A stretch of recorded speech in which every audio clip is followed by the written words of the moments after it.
I'm Sarah Kavanaugh, and this is Peaceful Exit, the podcast where we talk to creatives about life and death. You know, I love poetry, and this conversation surprised me. It broke me down, and then it put me back together, and it filled me with something like hope, or at least the ability to hold both hope alongside grief. Rosemerry Wahtola Trommer is an amazing, prolific poet. She writes a poem every day, and I even asked her, do you really write a poem every day? And indeed, she does. She loves metaphor, and she talks about them in a really interesting way because some of our metaphors no longer serve us, and we need to think of new metaphors. And she also invents words in a time that needs new vocabulary. Rosemary's son and dad died in the same year, and much like her latest book, The Unfolding, this interview is in the key of grief, as she says. And although there is so much grief here, there is also so much praise.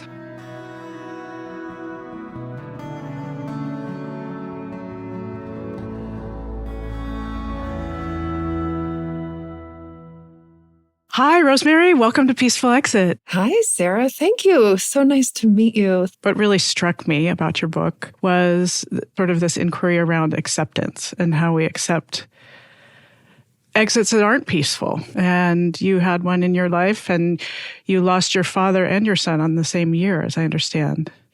Yeah, my dad maybe did have, I suppose, was certainly a much more peaceful exit than my son did, which is to say that my mom and my brother and I were all around him for days as he was dying. And how special that was, how lucky, beautiful to be present as he moved from resistance to acceptance himself, and to do it all together. It was such a gift. And so different than the trauma of losing a child by suicide. Or, as I prefer to say, he chose to take his own life. And that was, as you say, that was not peaceful, Sarah. And so it's been a very different kind of journey, I guess, for many reasons. Yeah. But that's certainly one of them. So let's talk about your dad just for a minute. Was he home? Yes, although they had just moved to Georgia. So they had been there for 3 months. In fact, that's where we had been helping them move into their new home when Finn took his life, also in the same place, into a kind of a senior living area. And so he was not in their actual home, but in a building that was connected to their apartments, a skilled nursing center. So it was as close to home as possible, I suppose. He had wonderful care and I think felt surrounded by love. I know he felt that. Do you have siblings? Just my younger brother, the two of us, and there we were, our small family connected in those moments, which, it happens so rarely for the OG, right? The original four Wahtolas to be together, just us without extended family. And that was really special, moving, precious. And you probably felt like you were able to say everything you wanted to say before he left. Yes, I did feel like that. We had days, many hours that I just got to sit with him. And some of that time he was very lucid and some of it he wasn't. And I could just be with him, which was, I think,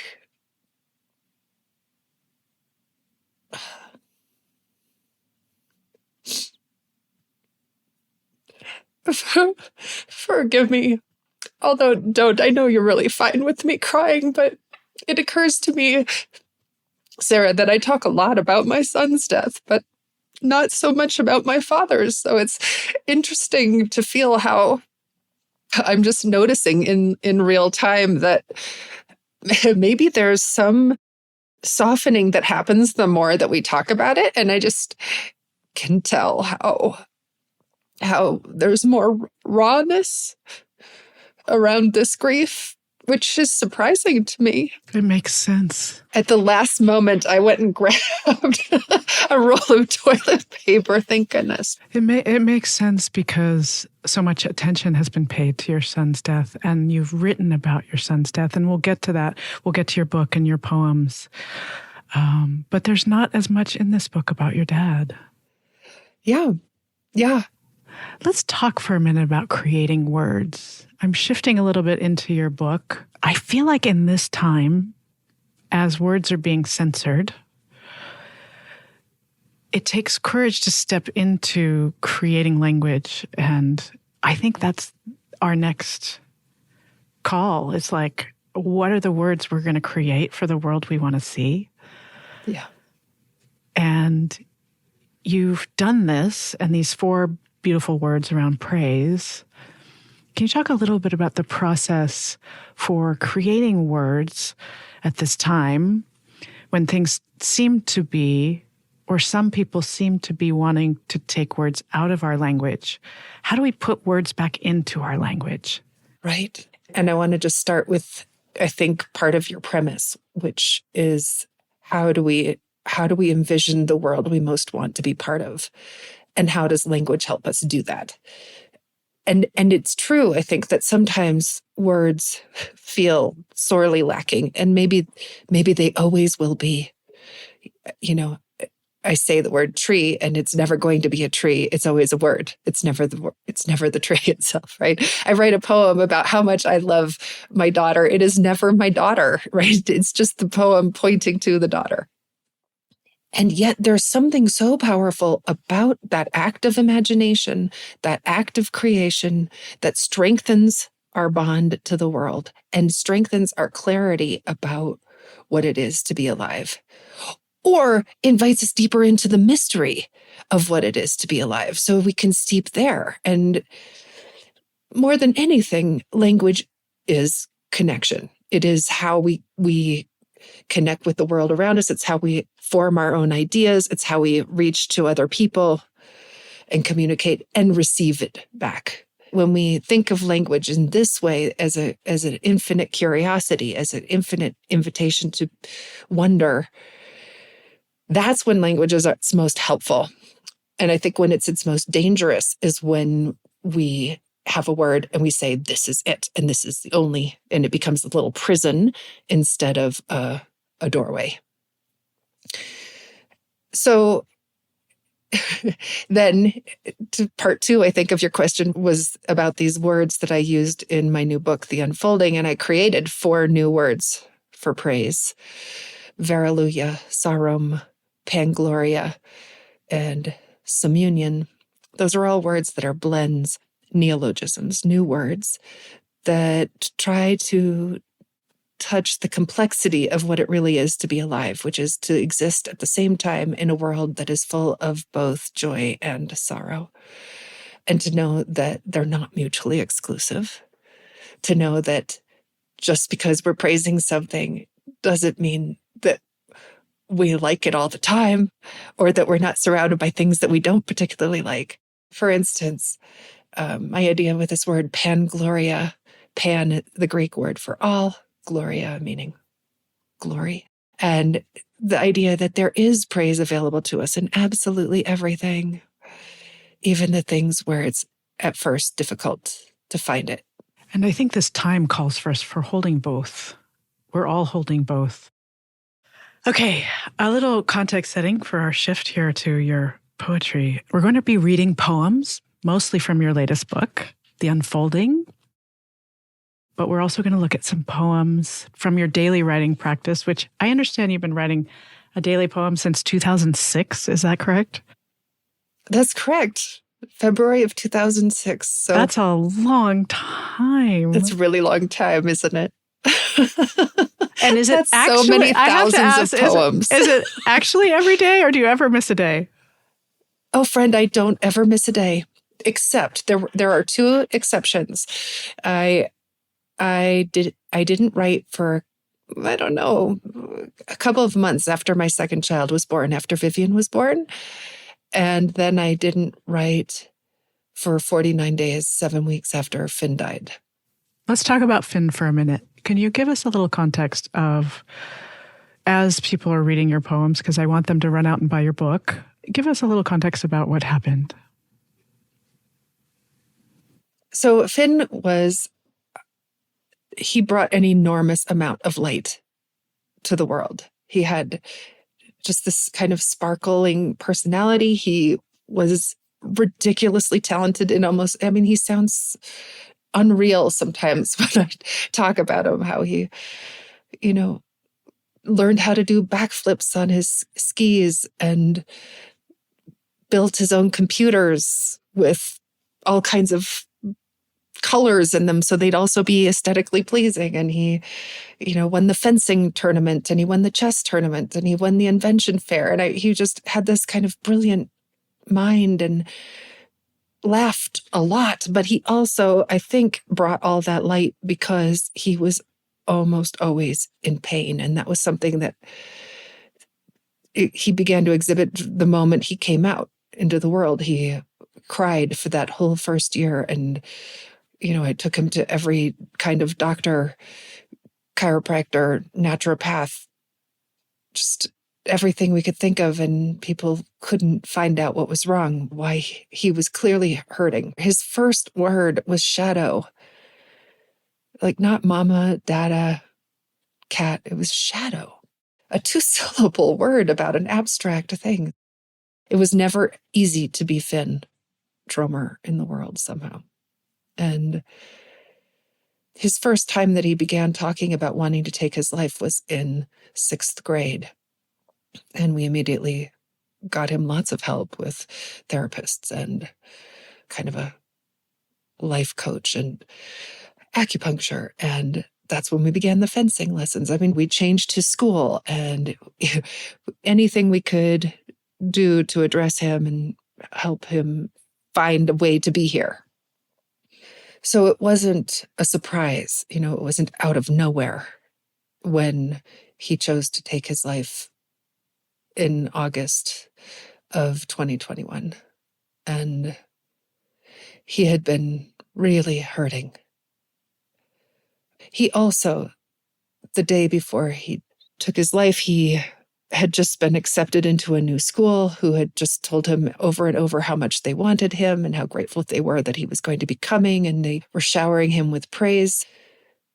I think it helps me, Sarah, to know that he knew that he had options here. It wasn't like every door had closed for him. It helps me to know in a way that there's no doubt in my mind that that boy knew how loved he was.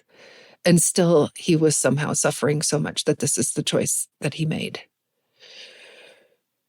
So when we were in Georgia, helping my mom and dad move into their new home, my father's guns were not locked, and they were, being moved. So this is how he found a way to do it. What's coming up for me is your ability to speak about it. And only it feels in all of your writing and all of your metabolizing of what is unspeakable.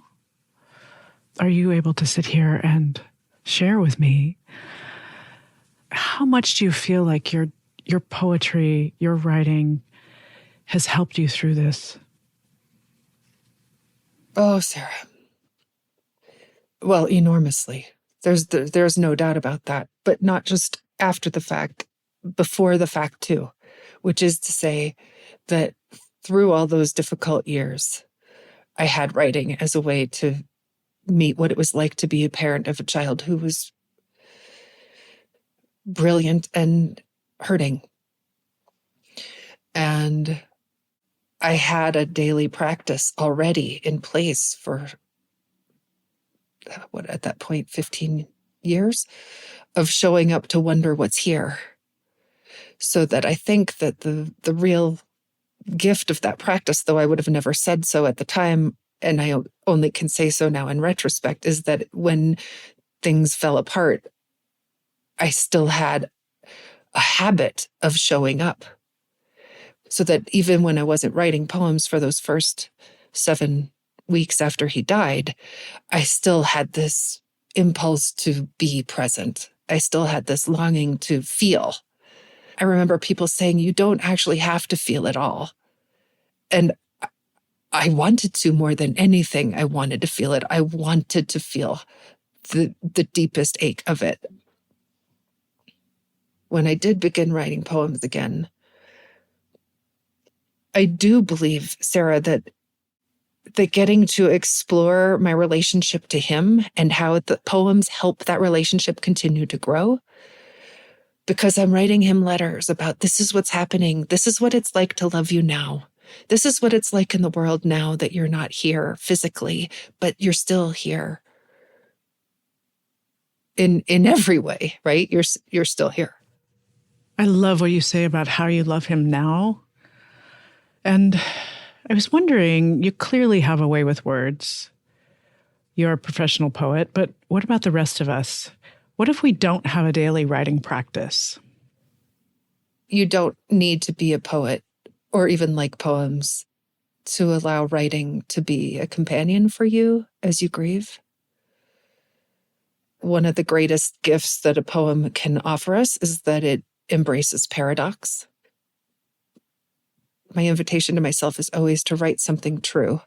It doesn't have to be good, it just has to be true. And that I just let a poem be made up of lines, one after another. What's the next true thing? What's the next true thing? And if I can write something true, then the next invitation is to write the exact opposite and see if it's also true. If you have a story that you're telling yourself, I should have done this, then allow yourself to write that, because of course that's how you're feeling. And then allow yourself to write the exact opposite.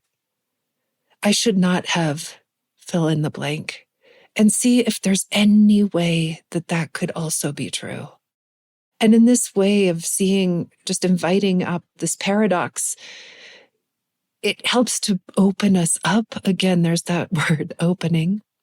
And actually, I have a poem that exemplifies this that I'd love to share with you. The poem is called Two Truths. He is dead, never again to pull on the fencing mask, moonwalk to his bedroom, or snuggle on the couch. Not dancing on the stage, he is dead. Not spinning the gaiter through the field, not graphing equations for pleasure. Is he dead? Asks the heart. No. He lives on forever. In the scent of lemon, in the cloudy ice on the pond, in the buds of the lilac tree, in the song on my breath, he lives. In blue sky and comet and field. He lives in ink and in spaces between. He is dead. I held his unbreathing body in my arms. Since that day, he has never left me. He is alive forever.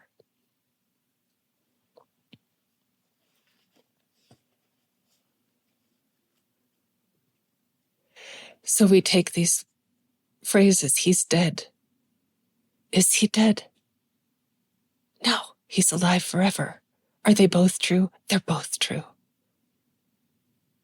Oh, Sarah, and then I had this profound experience. Actually, I wrote a poem about this too. That poem and this one too are both from All the Honey.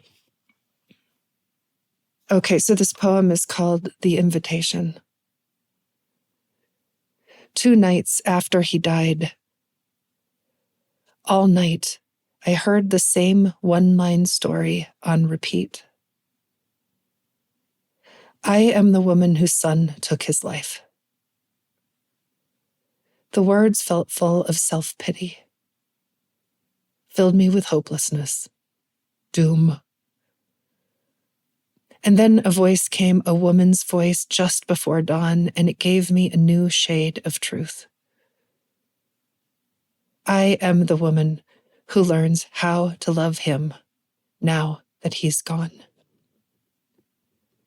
It did not change the facts, but it changed everything about how I met the facts. Over 100 days later, over 3 years later, I am still learning what it means to love him. How love is an ocean, a wildfire, a crumb. How commitment to love changes me, changes everyone, invites us to bring our best. Love is wine, is trampoline, is an infinite song with a chorus in which I am sung. I am the woman who learns how to love him now that he's gone. May I always be learning how to love, like a cave, like a rough-legged hawk, like a sun.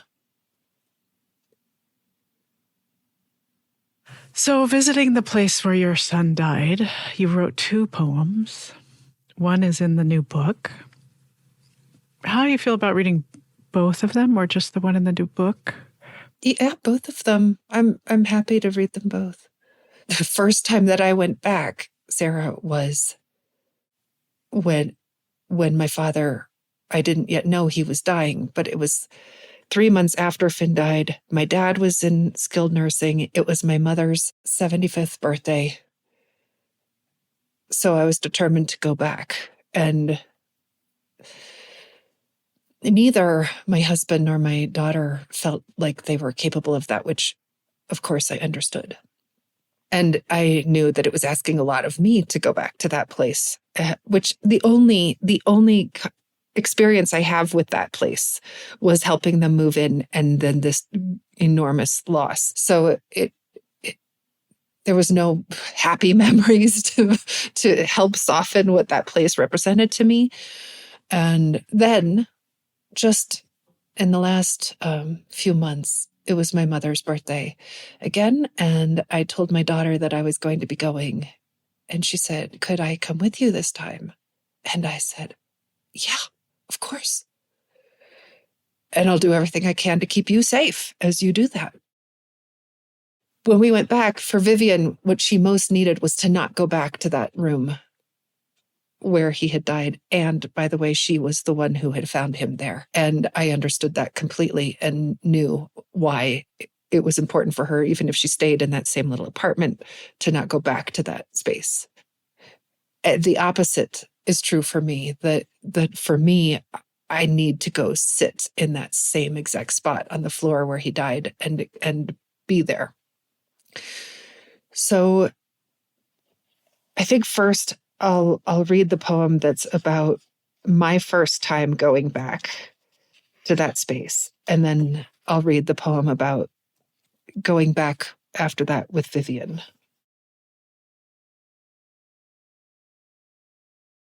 I didn't think I could do it,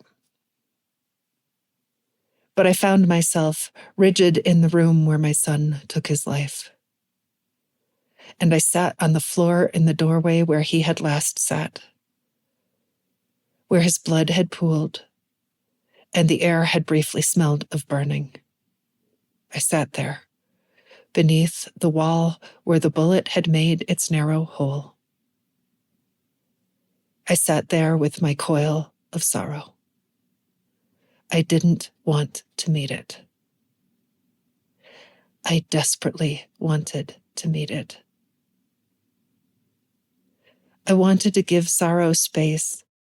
I wanted to crawl inside it. I wanted to be anywhere but there on the dark wood floor in the night dark room, and I wanted to be wholly, completely, obliteratingly there. Fear-ridden, ferocious. I met it all. Felt the current pushing through. Acceptance is a filament that takes our resistance and makes it bright, makes it luminous enough that we might see ourselves exactly as we are. I did not find my son in that doorway. Perhaps I had hoped I would. But I saw the light that came with me. I softened into that light. I think in that poem you can really hear that interplay of those opposites, like we were talking about before with the paradox. I didn't want to meet it. I desperately wanted to meet it. I wanted to give it space. I wanted to crawl inside it. I wanted to be anywhere but there, and I wanted to be completely there. And both of those equally true as I was experiencing that for the first time. And then 3 years later, going back to that same spot. So then this poem, visiting the place where my son died. Please, I tell myself, don't take this lightly. Don't walk into this room as if it's just another room. Come with reverence, please. I say to myself, all of myselves, please don't stride across this wooden floor as if it isn't the last place your son brought the world into his lungs, the last place he loved and ached and wept. So I sit and breathe until I feel it rise in my chest how sacred it is, this place. I sit here until I feel my attention split. I notice the urge to leave.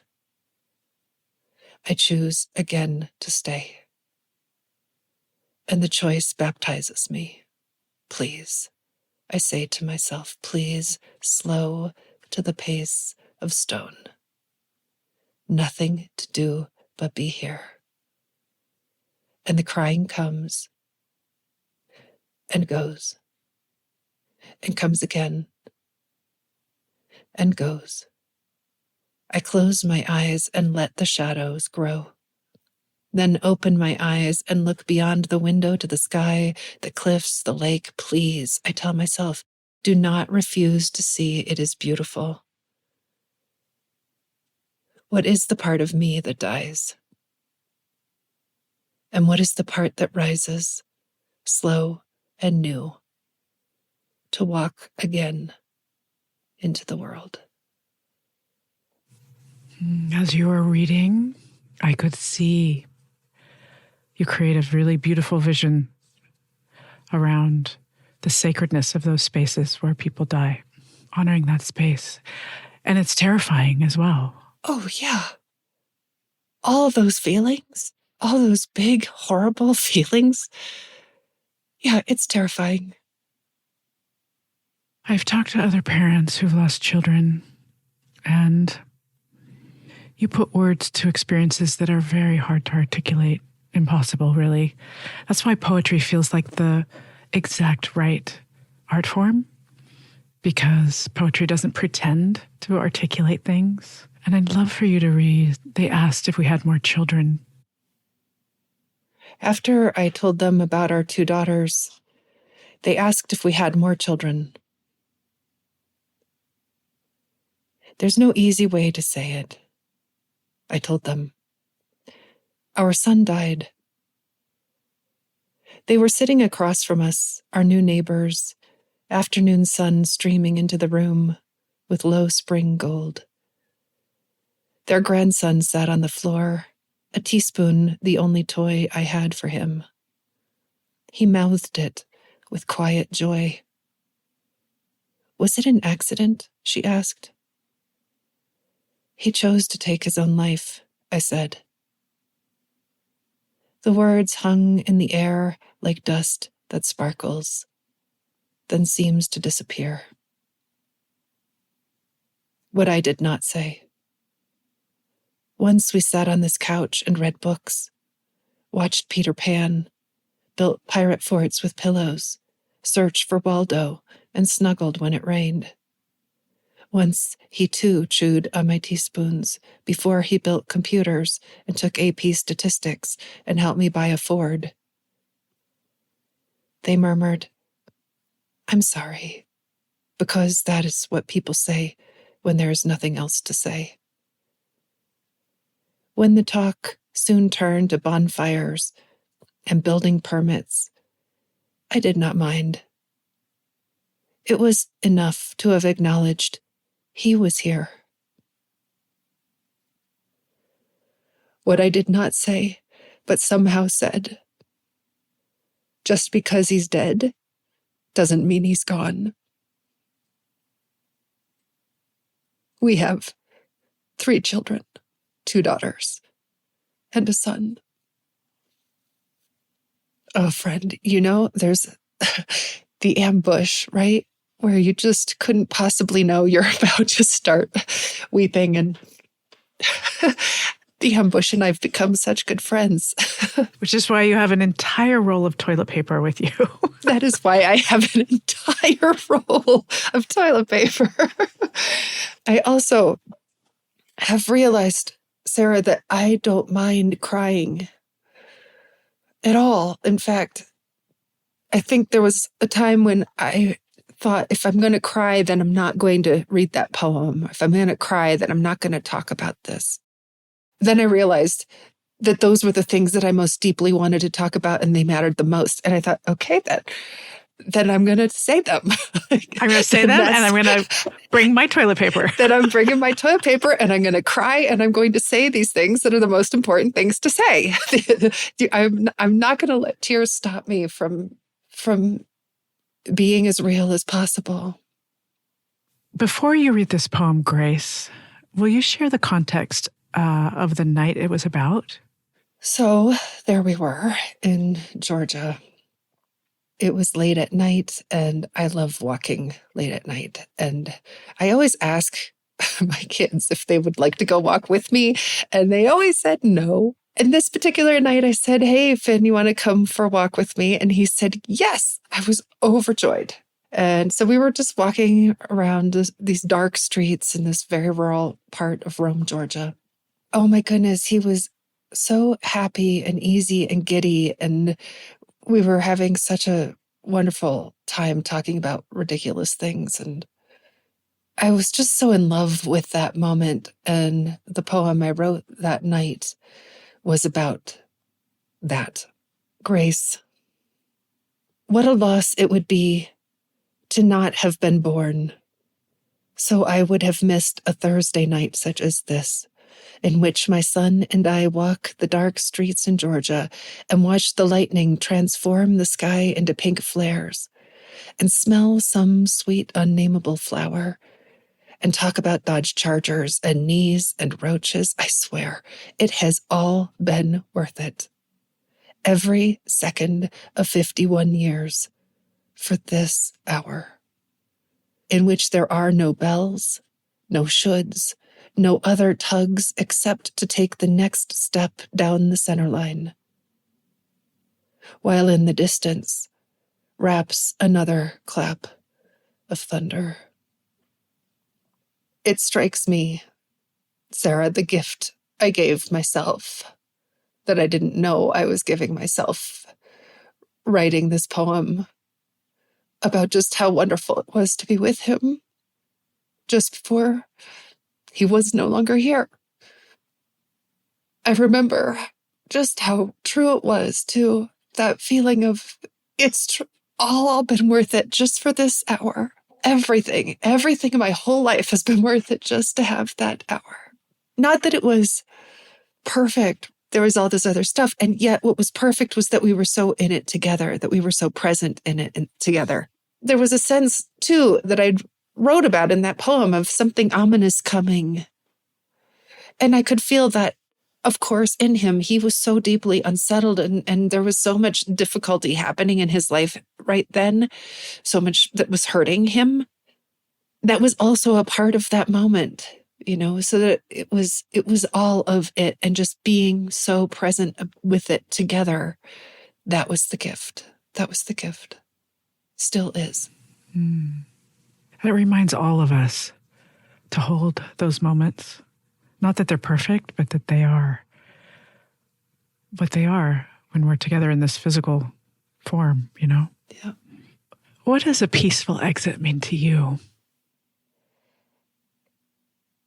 I guess it would be saying yes to the world as it is, being open to what's happening instead of in resistance, which is saying yes to mortality, yes to the gift of life, which is its opposite but necessary corollary. Yes to all the love, and yes to the longing to not say goodbye. Yes to being here, and yes to the mystery of what's also here that we have no idea yet. Yeah, I suppose a peaceful exit is flooded with that yes. Well, it's such a pleasure to talk to you. Thank you so much for your time. Thank you, Sarah. Thank you for listening to Peaceful Exit. I'm your host, Sarah Kavanaugh.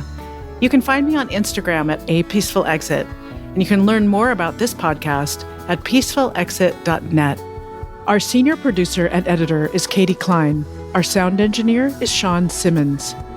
Additional support from Cindy Gall and Sierra Austin.